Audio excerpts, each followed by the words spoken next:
Primavera, 1918. La revolución ha apartado a Rusia de la guerra, liberando así a 500.000 de alemanes del este. Durante un breve momento, Alemania superó en número a las tropas aliadas en el frente occidental. Esta era su oportunidad de ganar la Primera Guerra Mundial. Tenemos que atacar lo antes posible, antes de que los norteamericanos puedan enviar tropas que desequilibren la balanza. Tenemos que derrotar a los británicos.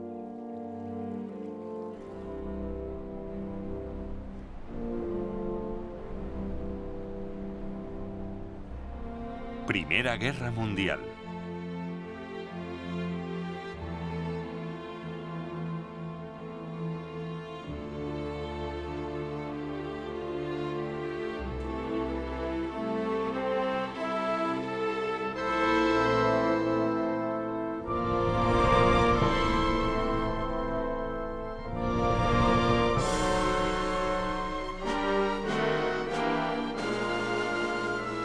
La última ofensiva de Alemania.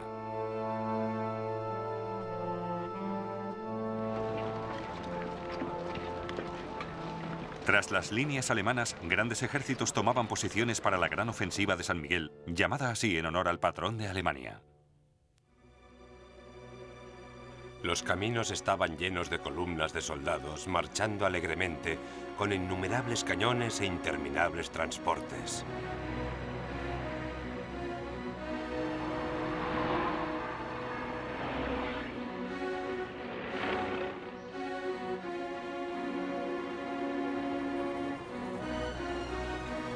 Las fuerzas aéreas alemana y aliada estaban muy igualadas, pero Alemania contaba con un as legendario, el barón Manfred von Richthofen. Un tren especial transportó a su famoso escuadrón de aeroplanos. Sus aparatos pintados con colores brillantes y sus atrevidas payasadas les habían ganado el sobrenombre del circo volador del Barón Rojo. Estos pilotos eran los héroes de Alemania. Entre ellos, el futuro jefe nazi de la Luftwaffe, Hermann Göring.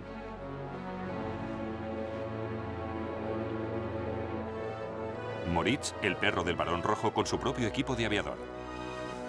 Von Richthofen ya había derribado 66 aparatos enemigos. Esperaba aumentar ese número en la ofensiva de San Miguel.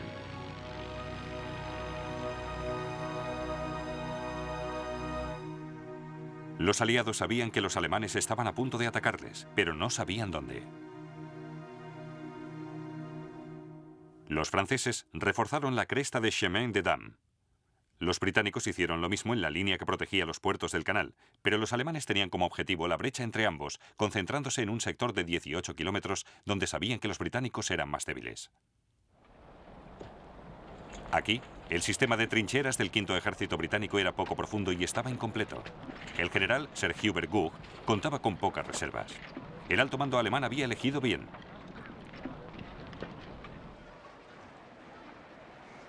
Paul von Hindenburg y Erich Ludendorff representaban la esperanza de su país. Virtualmente adorados como semidioses por sus pasados éxitos, se complementaban mutuamente. Hindenburg, la roca, sensato e imperturbable. Ludendorff, el cerebro, pero excéntrico y nervioso. El plan era el siguiente: un corto pero intenso bombardeo para aturdir a los británicos, luego un ataque sorpresa por las fuerzas de asalto. Fundadas en 1915, estas eran las fuerzas móviles de élite, armadas con granadas y lanzallamas. Entrenadas para buscar los puntos débiles y penetrar rápida y profundamente en las líneas enemigas.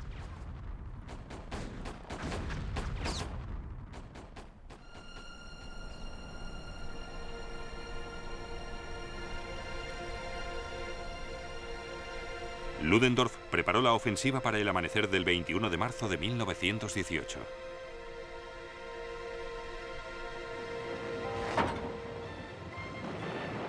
Los alemanes bombardearon a los británicos con 1 millón de proyectiles en tan solo 5 horas.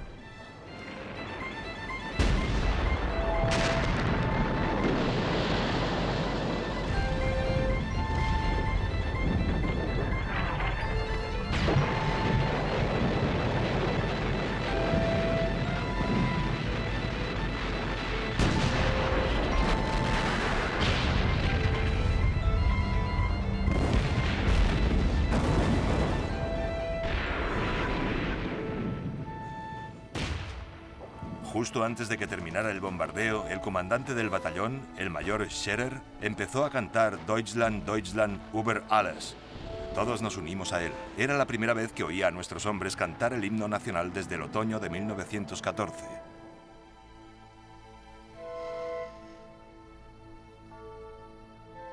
Las 9:40 es la hora cero. Una división tras otra avanzan dando un salto de gigante por las alambradas, cruzando tierra de nadie, hasta las primeras trincheras del enemigo. Nuestras bayonetas se hunden en sus cuerpos.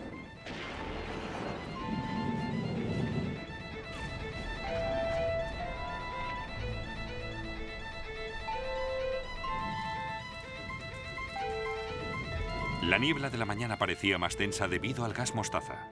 Algunos británicos ni siquiera los vieron llegar.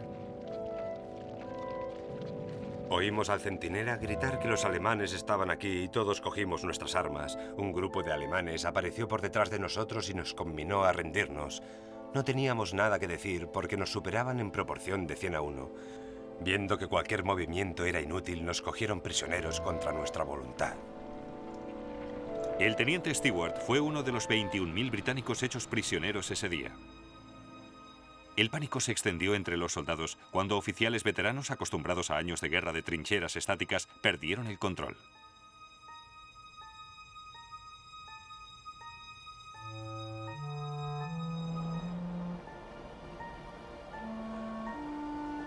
Tan pronto como se cortaron las comunicaciones entre las brigadas, el cuartel general de la división en muchos casos se vio paralizado. Estaban tan acostumbrados a un tipo de guerra estática que no sabían responder.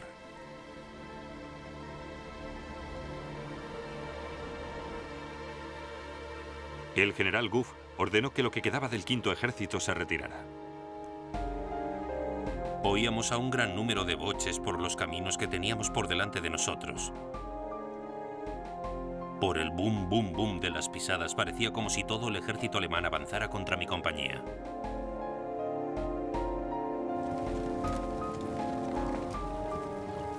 Este fue el mayor avance en los más de 3 años de guerra de trincheras en el frente occidental.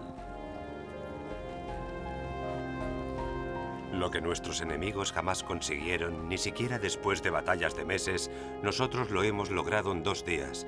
Qué feliz y contento debe estar el Kaiser. Por fin recuperamos la iniciativa. Es una sensación maravillosa.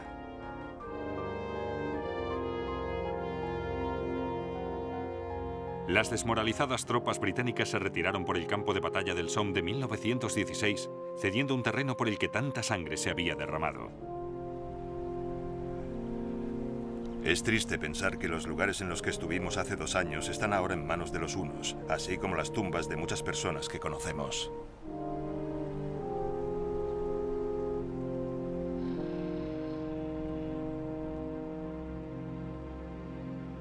La hermana de Edward, Vera Brittain, era enfermera en Étaples, ahora inundada de heridos.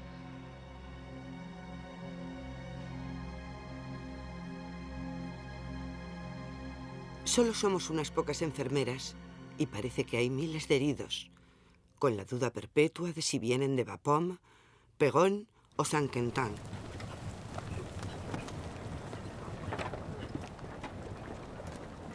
Día tras día, mientras los refugiados civiles huyen aterrorizados hasta Étaples, nos llegan los rumores de una increíble conquista del enemigo. ¿Se ha perdido Péronne, Bapaume, Beaumont-Hamel? El gran avance alemán dejó a París al alcance del mayor cañón del mundo. Esta mañana ha empezado el bombardeo de París con 3 nuevos cañones Krupp. El objetivo está a 150 kilómetros y desde el momento del disparo, el proyectil tarda 3 minutos y medio. Los primeros prisioneros franceses con los que hablo me preguntan ansiosamente si es cierto que hemos bombardeado París. Viajar se pondrá de moda en París. Los noticieros aliados retrataban la vida en la ciudad con total normalidad.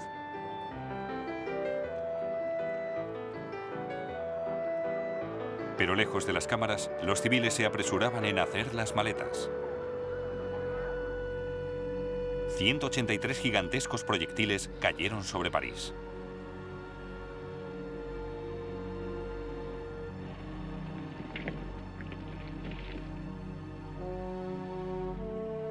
La batalla va bien. El enemigo se está retirando a pesar de luchar valerosamente y con grandes pérdidas. Una brillante ofensiva con un gran botín, más de 3.000 prisioneros, 60 piezas artilleras y 200 ametralladoras.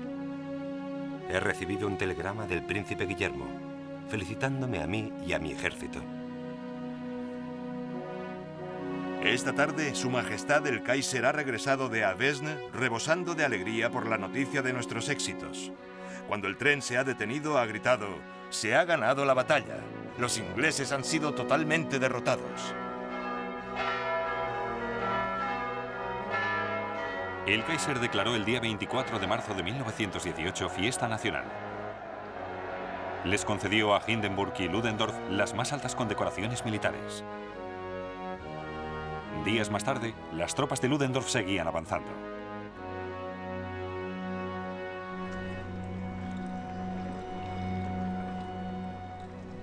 Algunos de los británicos empezaron a pensar en lo impensable. Nunca olvidaré la terrible tensión de esos días extremos. Antes no había ocurrido nada similar. Ni en el Somme, ni en Arras, ni en Passchendaele. Y por primera vez empezamos a pensar en el temor, secreto e increíble, de que podríamos perder la guerra.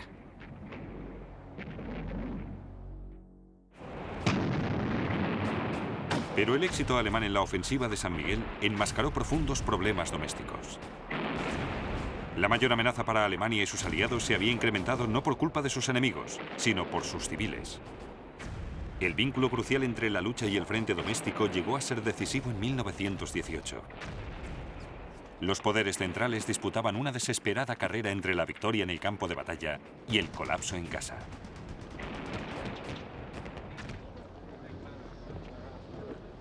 Hay señales de que cada vez escasea más el metal. En una pequeña ciudad cercana tuvo lugar una triste ceremonia. La antigua campana de la iglesia, que había sonado para la gente desde la cuna hasta la tumba durante 300 años, fue requisada. Los habitantes celebraron un servicio funerario en su honor. La campana fue cubierta de coronas y flores y entregada a las autoridades militares entre lágrimas y protestas.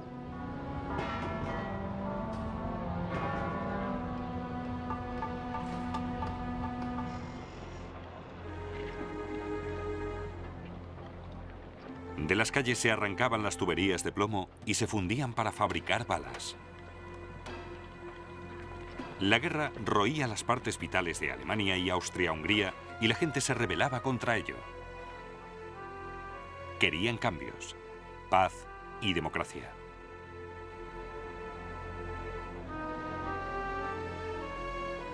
Pasado un tiempo, la alegría por el anuncio de las victorias se fue desvaneciendo. La gente dejó de creer en ellas. Ya no estaban seguros de cuál era la verdad. Pensé que la guerra había envejecido y que, como una anciana, ya no era querida. Estoy segura de que pronto llegará la guerra. Algo peligroso se estaba desarrollando en el interior de la gente. Algo que olía a rebelión. Ideas peligrosas llegaban de Rusia.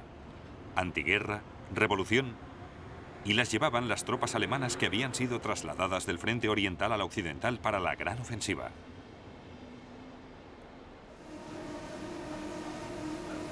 En las estaciones de tren y cuando estaban de permiso, estas ideas echaban raíces entre el pesimismo de la población. Dominique Richer era uno de los soldados que pasaron del frente oriental al occidental. Íbamos al frente, así que una vez más teníamos la agradable esperanza de que se nos permitiera una muerte dulce y heroica por la madre patria. Pasamos por Prusia Oriental, Prusia Occidental, Brandenburgo. Un tren tras otro, atiborrados de soldados y suministros de guerra, corrían desde Rusia hacia el oeste. Los granjeros estaban en los campos, les saludábamos. Casi todos ellos nos hacían el gesto de cortarnos el cuello. Desde 1917, las cartas de casa para los soldados alemanes llevaban un mensaje cada vez más derrotista. Querido Fritz, cada vez es más duro el trabajo. Lo haríamos con gusto si por lo menos terminara esta maldita guerra. Mañana hará 2 años que murió nuestro querido hermano. y cuantos han caído en estos 2 años. En esta pequeña zona podemos contar a 33 y no parece haber fin. La censura de las cartas por parte de los poderes centrales mostraban hasta qué grado las peligrosas ideas pacifistas estaban infiltrándose en la sociedad. Un comprensible anhelo por el hogar, la familia y el trabajo puede ser perjudicial para la moral de los soldados. Cuanto más pesada sea esta carga para el espíritu del ejército, más necesitará éste poder confiar en unas firmes creencias. Ludendorff utilizó la propaganda para levantar la moral de la nación. Ahora su autoridad alcanzaba todos los aspectos de la vida, militar y civil. En julio de 1917 lanzó el programa de instrucción patriótica para restaurar la fe del ejército en la nación y la causa. Uno de los propagandistas era el mayor Walter Nicolai. Una victoria alemana es necesaria y posible. Es la única forma de alcanzar una paz coherente con los sacrificios. Debemos erradicar toda duda en la victoria alemana.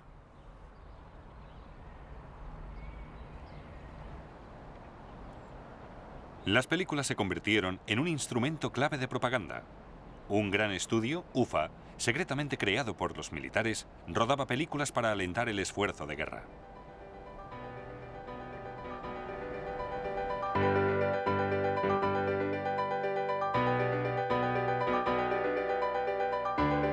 En estas imágenes, Neptuno, rey de los mares, se entera de que el festín que le traen sus sirenas procede de barcos británicos hundidos por los submarinos.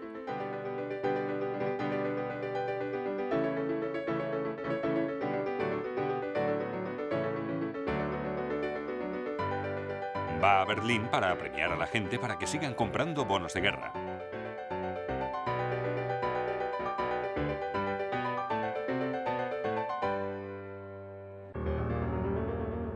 La propaganda también hablaba de la importancia de la seguridad y la discreción.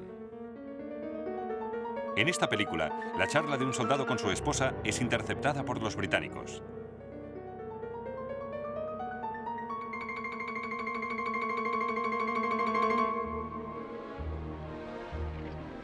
Ludendorff alistó a mujeres alemanas para que espiaran a sus compatriotas y así arrancar de raíz el derrotismo.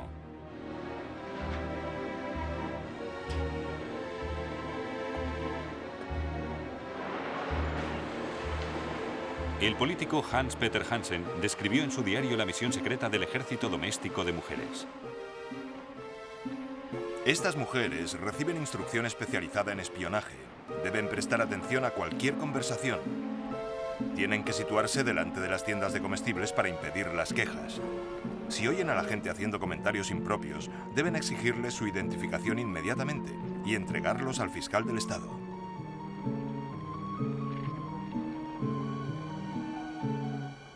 En estos tiempos de represión, la política se hizo más extremista.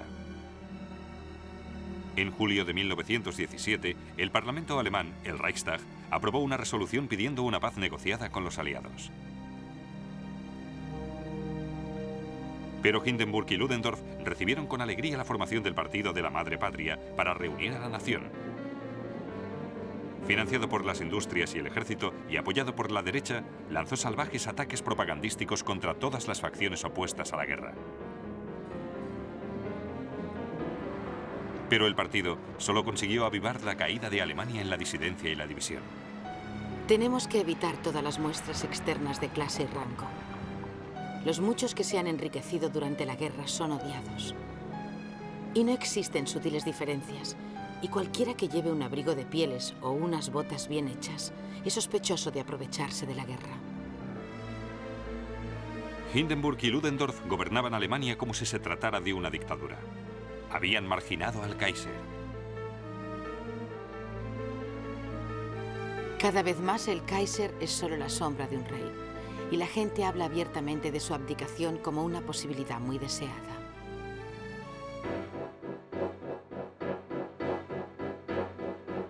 En enero de 1918, la frustración, el cansancio de la guerra y el hambre llevaron a las calles de Alemania 400.000 personas.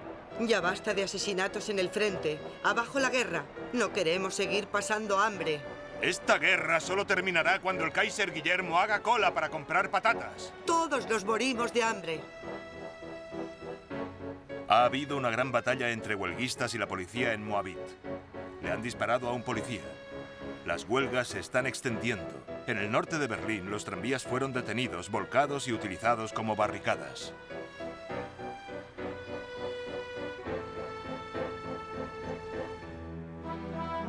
Kurt Eisner, un líder socialista radical, se dirigió a la muchedumbre. Camaradas, la batalla ha empezado. Durante 3 años y medio habéis tragado mentiras vergonzosas y os habéis convertido en cómplices de una terrible matanza. Si os rendéis ahora, la opresión volverá de nuevo y os mandarán a morir en nombre del interés económico y militar de unos pocos. Pero si ahora os mantenéis firmes, saldremos victoriosos.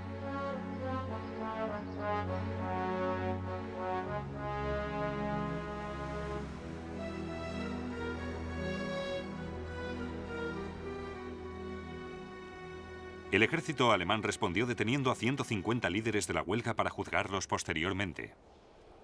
Ahora estamos totalmente a merced de los tribunales militares de justicia. Cualquiera que se declare en huelga es enviado inmediatamente al frente. En los días más oscuros de los siervos, los hombres no podían haber sido más esclavos que lo que somos en estos días de militarismo. Más de 3.000 huelguistas fueron enviados al frente. Fue una decisión temeraria que solo conseguiría extender las ideas radicales y pacifistas entre el ejército.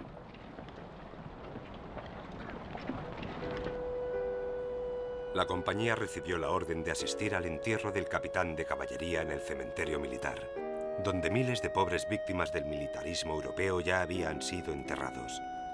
Como es lógico, se dieron discursos. Las palabras más utilizadas fueron madre patria, muerte de un héroe, honor, etc. En realidad, solo son mentiras y engaños. La única gente que muere por la madre patria son los soldados sin graduación. Los jefes y oficiales cobran, por lo que ellos mueren por el dinero.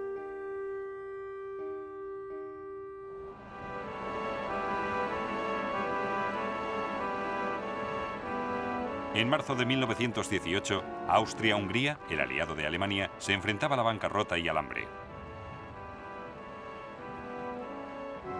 Josef Redlich, miembro del Parlamento austríaco, estaba desesperado. Las preocupaciones económicas son insoportables. En total, la deuda nacional es de 75 billones. Y en todo el país, el hambre está aplastando a las masas. ¿Alguna vez más de 100 millones de personas han pasado tanta hambre?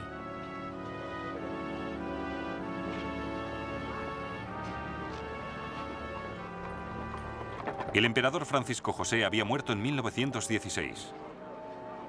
Su sucesor, el Kaiser Carlos, liberalizó a Austria y a su esposa francesa Zita no le gustaba Alemania. En 1917 inició conversaciones secretas de paz con Francia. Los alemanes se sintieron traicionados. Luego, Austria empezó a tambalearse en la zona en la que Alemania confiaba que se mantuviera firme, el frente italiano. En noviembre de 1917, Austria-Hungría había derrotado a Italia en la batalla de Caporetto, capturando ricas tierras agrícolas y miles de prisioneros. Pero muy pronto las tropas mataron a los animales y vaciaron los graneros. En febrero de 1918 llegaron a Viena noticias de que las tropas austrohúngaras en los Alpes y en las llanuras de Venecia casi se morían de hambre. Las tropas ya no se conmueven con frases vacías sobre que el país se muere de hambre o que hay que resistir. Deben recibir los suministros necesarios para poder vivir y luchar. Por ello, vuelvo a insistir en que se tomen medidas urgentes para superar la presente crisis de comida con la mayor rapidez.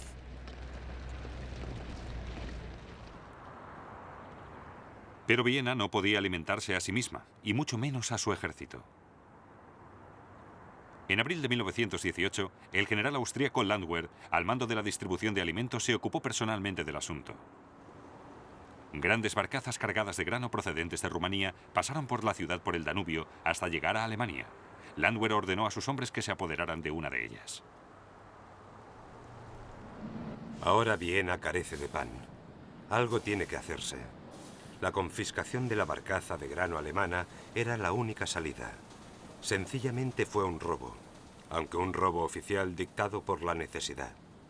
Fue una acción violenta que tuve que ordenar si quería evitar que Viena sucumbiera debido al hambre.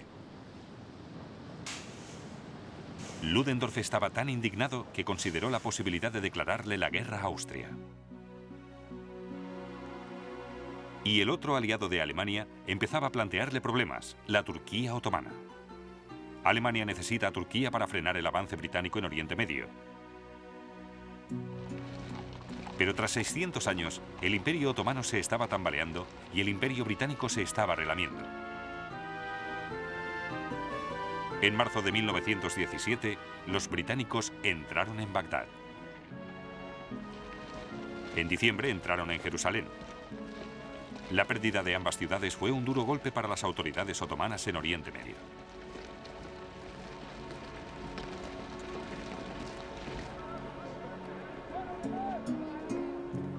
Las palabras «ha caído Jerusalén» se propagaron como la noticia de una muerte en la familia. Jerusalén estaba en manos de los ingleses. ¿Con qué heroísmo lucharon los últimos turcos? No abandonamos Jerusalén como hijos de Israel, lo hicimos como turcos. Por el Monte de los Olivos, las sombras del atardecer profundizaban y se extendían como una tumba tragándose a todo el Imperio otomano.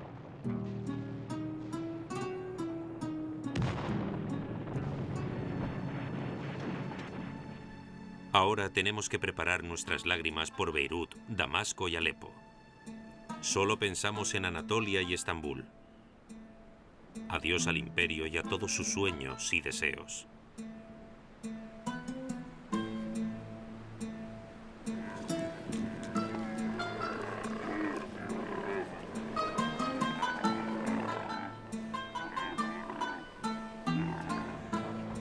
El ejército británico lo tenía todo. Habían construido carreteras, incluso tuberías para distribuir agua entre las tropas. Nosotros no teníamos ni agua potable.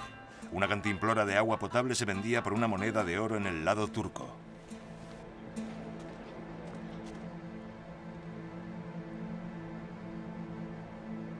En Turquía, al igual que en los países aliados, la situación en el país era tan desesperada que amenazaba su capacidad para seguir haciendo la guerra. Hacía 7 años que Turquía no conocía la paz. La Primera Guerra Mundial solo fue el último y más terrible de una cadena de conflictos.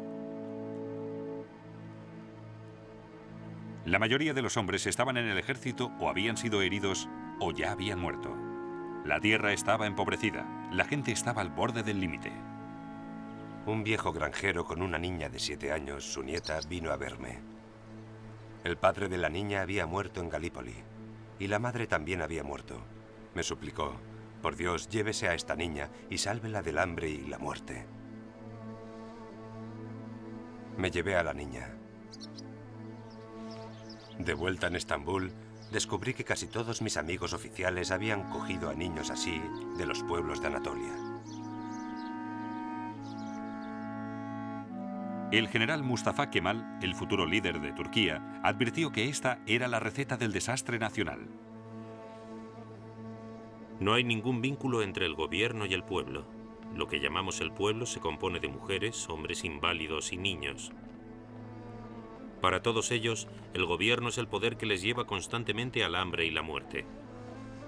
Cada paso dado por el gobierno incrementa el odio general que el pueblo siente por él.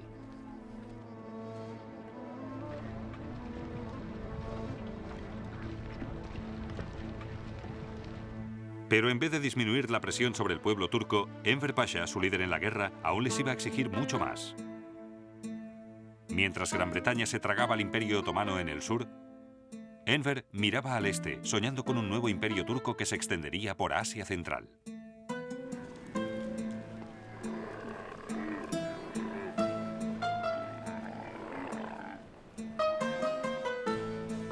Nuestro destino nos obliga a movernos del sur hacia el este. donde se encuentra nuestra sangre, raíces y lengua, y lo más importante, nuestro futuro.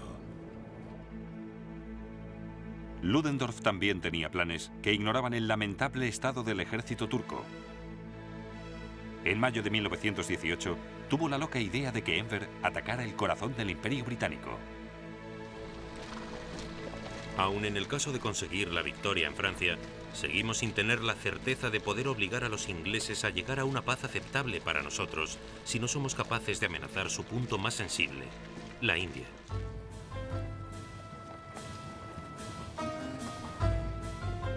Pero Enver siguió su propio plan. Y eso incluía enviar a su recién formado ejército del Islam a capturar la rica ciudad petrolera de Bakú. Gran Bretaña y Alemania también se habían fijado en Bakú.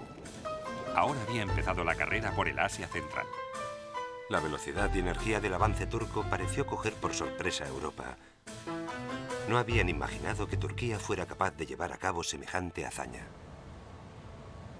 Ludendorff se enfureció al ver que otra vez un aliado intentaba robar recursos de Alemania. A menos que el avance turco en Bakú sea detenido de inmediato y las tropas se retiren a sus posiciones originales, propondré a Su Majestad el Kaiser la retirada de los oficiales alemanes en el alto mando turco. Mientras ellos estaban discutiendo, Gran Bretaña llegó a Bakú.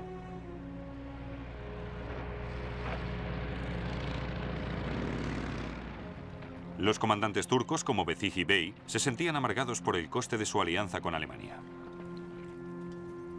Creíamos que nos sacrificábamos por el bien común de los alemanes y los turcos. Oh, ese brillante y plateado plan. Hemos sacrificado a millones de nuestros hijos por un sueño. Una mujer le pregunta a todo aquel que ve: ¿ha visto a mi Ahmed? ¿Qué Ahmed? ¿Quién de los cientos de miles de Ahmed? Se fue por ahí, decía. ¿Por ahí? ¿Hacia el canal de Suez? ¿Sarikamish o Bagdad? ¿A su Ahmed se lo tragó el hielo, la arena o le picaron los escorpiones? No.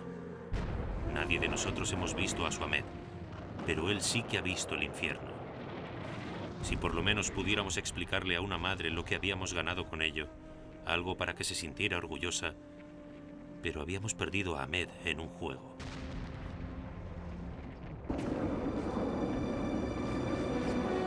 A pesar de los problemas del poder central, el avance de Ludendorff en el frente occidental era imparable.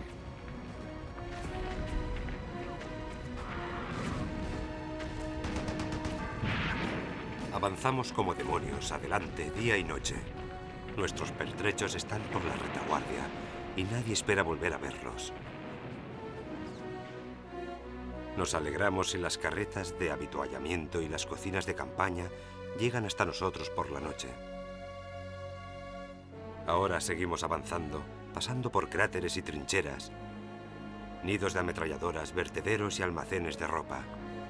Nuestros coches utilizan los mejores neumáticos ingleses, solo fumamos cigarrillos ingleses y limpiamos las botas con betún británico, cosas desconocidas para nosotros que pertenecen a un país de hadas de tiempos remotos.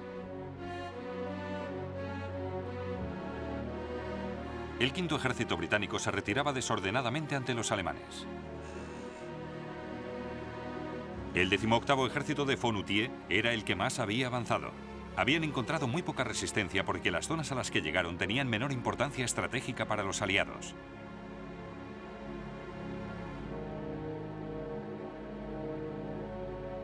En vez de refrenar a Fonutier y enviar a su ejército contra los puntos fuertes de los aliados, Ludendorff les recompensó con medallas y refuerzos. El príncipe Ruprecht, al mando de 4 de los ejércitos alemanes, preveía grandes problemas. El alto mando alemán ha cambiado de dirección. Ha tomado sus decisiones de acuerdo con el tamaño de sus conquistas territoriales en vez de basarse en objetivos operacionales. El problema era Ludendorff. Era un genio en las tácticas de campos de batalla muy detallados, pero estaba ciego ante la gran estrategia global. Los espectaculares avances de sus ejércitos no tenían ningún objetivo vital. De hecho, pobre del oficial de Estado Mayor que se atreviera a preguntarle a Ludendorff qué pretendía conseguir con la operación. Me ofende la palabra operación. Abriremos una brecha en sus líneas. El resto ya lo veremos. Rudolf Binding, en la vanguardia del segundo ejército, veía que la velocidad del avance alemán por este territorio abierto y sin defensas era un problema en sí mismo. No puedes conseguir victorias eternamente sin munición o refuerzos. Detrás de nosotros se encuentra la nada. Lo que más nos molesta y enfurece son las exageraciones de los periódicos y los telegramas a las cabezas coronadas sobre la decisiva victoria.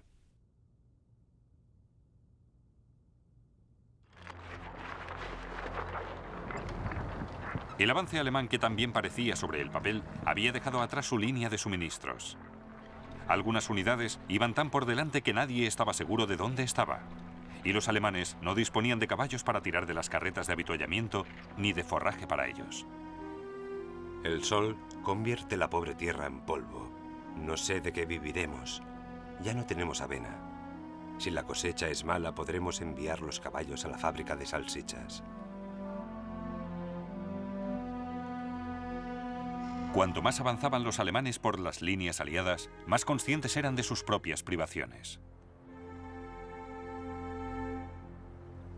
Como una visión de la tierra prometida, ya estamos en las zonas de descanso de los británicos, una tierra rebosante de leche y miel.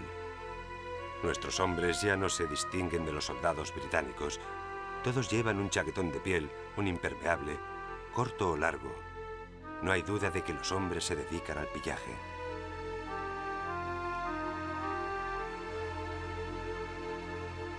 El 23 de marzo, por fin, Ludendorff buscó un objetivo real: la ciudad de Amiens.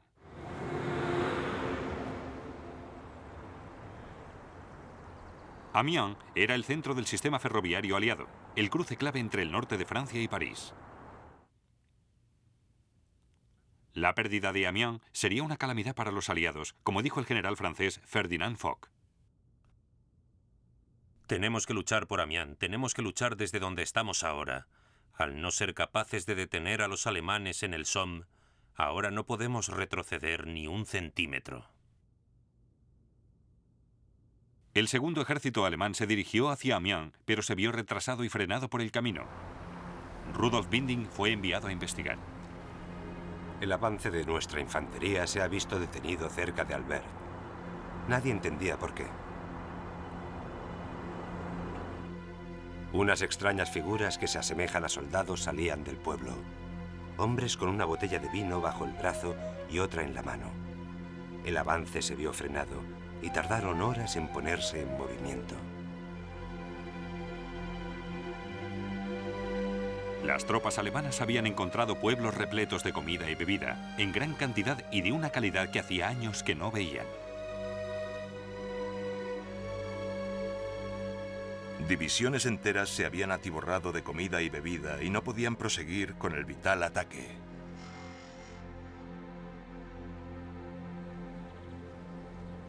El segundo ejército había perdido un tiempo precioso y la oportunidad. El 4 de abril, en las afueras de Amiens, una fuerza conjunta australiana-británica detuvo a los alemanes.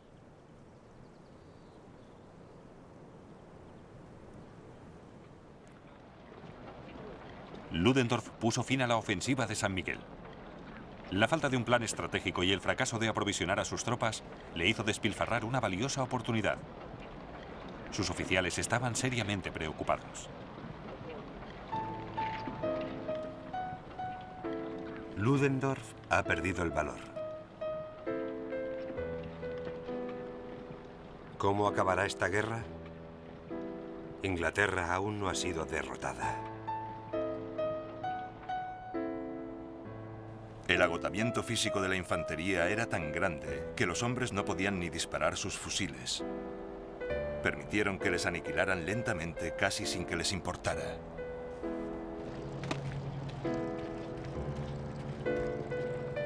Luego, el gran héroe de Alemania, el barón von Richthofen, fue derribado tras las líneas británicas el 21 de abril, poco después de su victoria número 80.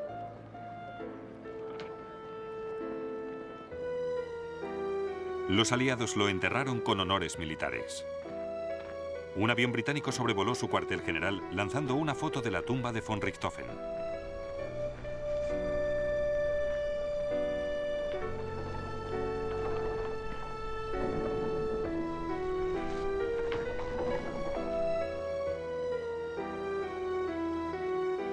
La muerte del barón fue la más pública, pero él era una de las 230.000 bajas alemanas en tan solo un mes.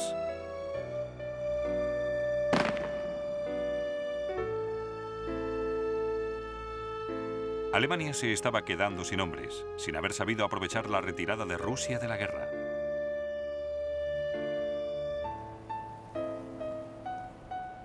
Alemania había dejado 1,5 millones de soldados en el frente oriental, consumiendo unos recursos vitales, comida y transporte.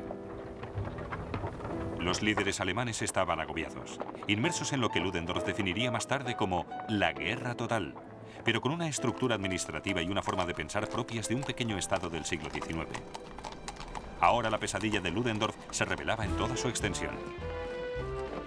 Alemania había fracasado al no conseguir victorias decisivas antes de que los norteamericanos llegaran a Francia. 250 millones en marzo de 1918.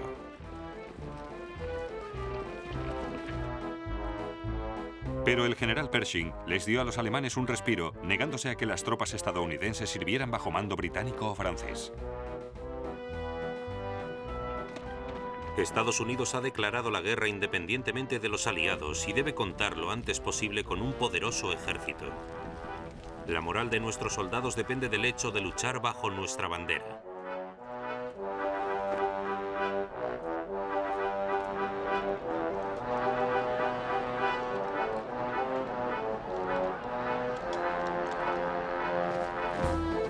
Pershing, obstinado y estúpido, suspirando por un gran ejército norteamericano autosuficiente. Absurdo.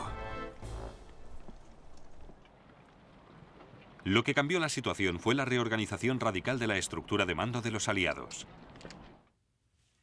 Durante los momentos más negros de la ofensiva de San Miguel, el general Ferdinand Foch fue nombrado comandante supremo aliado en el frente occidental. Si Pétain y Haig podían recibir órdenes de él, también Pershing. Pero los estadounidenses tenían sus propias ideas de cómo luchar.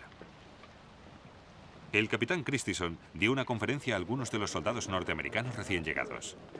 Hablé largamente, añadiendo algunas experiencias y lecciones personales. Cuando hube terminado, un viejo coronel vestido como un sheriff dijo: «Caballeros, me gustaría que todos le mostraran su agradecimiento al comandante escocés por su interesante conferencia». Luego movió el dedo y siguió diciendo: «Pero debo recordarles que los británicos han utilizado estas tácticas durante casi 4 años y no les ha servido de mucho». Los estadounidenses tenían muchas ganas de luchar.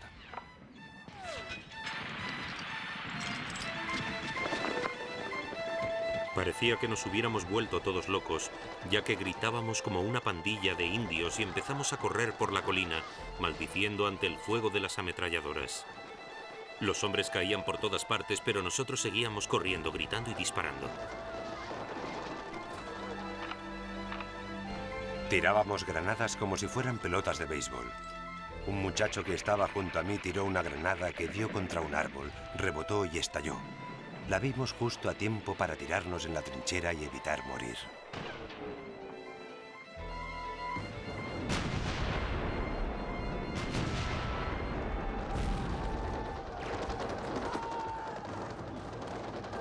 Al negarse a aprender de los aliados, los norteamericanos luchaban en 1918 como lo habían hecho los aliados en 1914, cargando por terreno abierto sin el adecuado apoyo de la artillería. La inteligencia alemana se dio cuenta de su inexperiencia al interrogar a los prisioneros. Los ataques eran llevados a cabo de forma temeraria e imprudente. En cuanto al tema militar, no muestran el más mínimo interés. Por ejemplo, la mayoría de ellos nunca ha visto un mapa. No son capaces de describir los pueblos ni los caminos por los que pasan.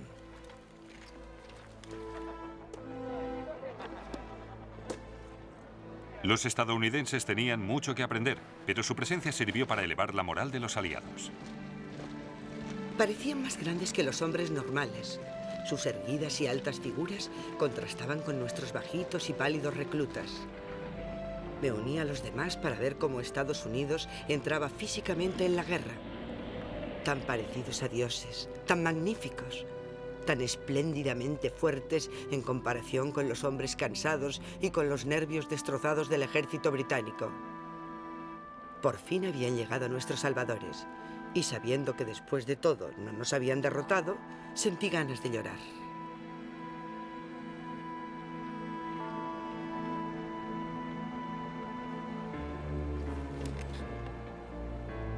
El fracaso de la ofensiva alemana de San Miguel quebrantó aún más la moral en casa. El pacifismo y el derrotismo invadieron a los soldados de la retaguardia.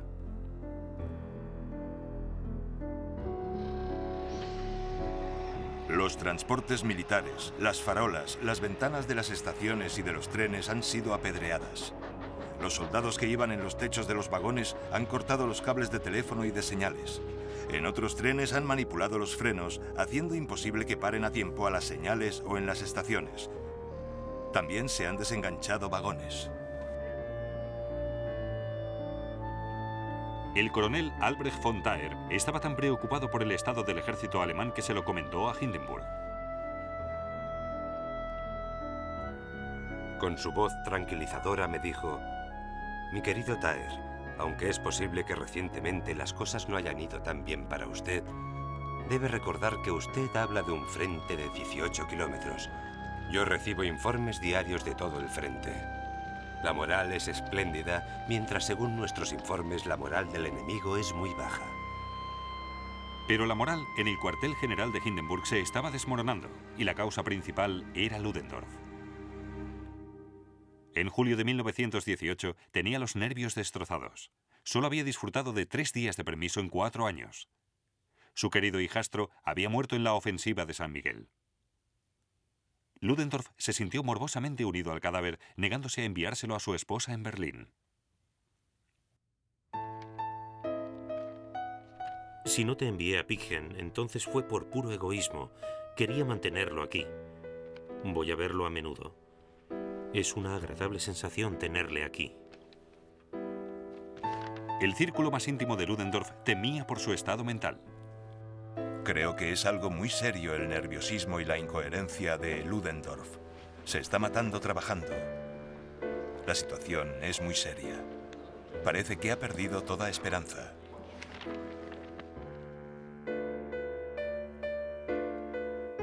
Durante el mes de junio, los alemanes fueron debilitándose mientras los aliados eran cada vez más fuertes. El 15 de julio, Ludendorff ordenó la última gran ofensiva de la Primera Guerra Mundial. He vivido el día más desalentador de toda la guerra.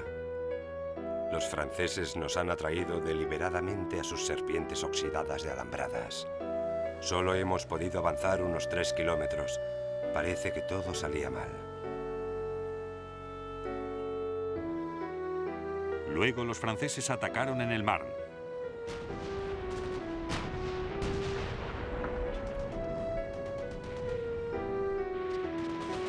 Su contraofensiva destrozó a las agotadas fuerzas alemanas. Parece que nos encontramos en la mayor contraofensiva del enemigo de todos los tiempos y tendría que ser nuestra ofensiva. Nunca hubiéramos imaginado que pudiera ocurrir. Nunca.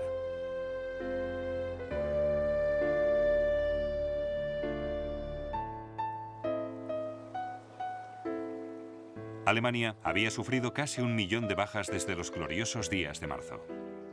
Su gran jugada había fracasado y ahora todo iba en su contra.